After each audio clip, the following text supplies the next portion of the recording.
কুষ্টিয়ার কুমারখালীতে যথাযোগ্য মর্যাদায় ২৬শে মার্চ মহান স্বাধীনতা ও জাতীয় দিবস উদযাপন করা হয়েছে।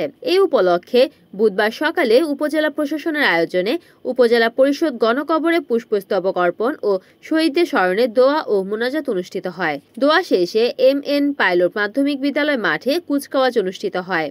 পরবর্তীতে আবুল হোসেন তরুণ অডিটোরিয়ামে বীর মুক্তিযোদ্ধাদের সংবর্ধনা ও আলোচনা সভা অনুষ্ঠিত হয়। আলোচনা সভায় উপজেলা নির্বাহী কর্মকর্তা SM মিকাইল ইসলামের সভাপতিত্বে অন্যান্যদের মধ্যে উপজেলা সহকারী কমিশনার বিজয় কুমার জোয়ারদার, কুমারখালী থানা অফিসার ইনচার্জ মোহাম্মদ সুলাইমান শেখ, উপজেলা সিনিয়র মৎস্য কর্মকর্তা মাহমুদুল হাসান, মাধ্যমিক শিক্ষা অফিসার নাজমুল হক, প্রাণী সম্পদ কর্মকর্তা আলমগীর হোসেন সহ অনেকে উপস্থিত ছিলেন।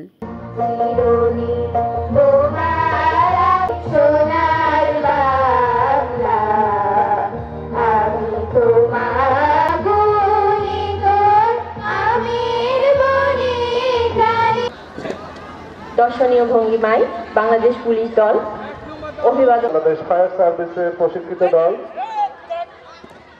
তারা একত্রিতভাবে তারা গ্রামের তালে তালে মঞ্চের অতিথিদের সামনে জাতীয় পতাকার প্রতি সম্মান প্রদর্শন করছেন। আমাদের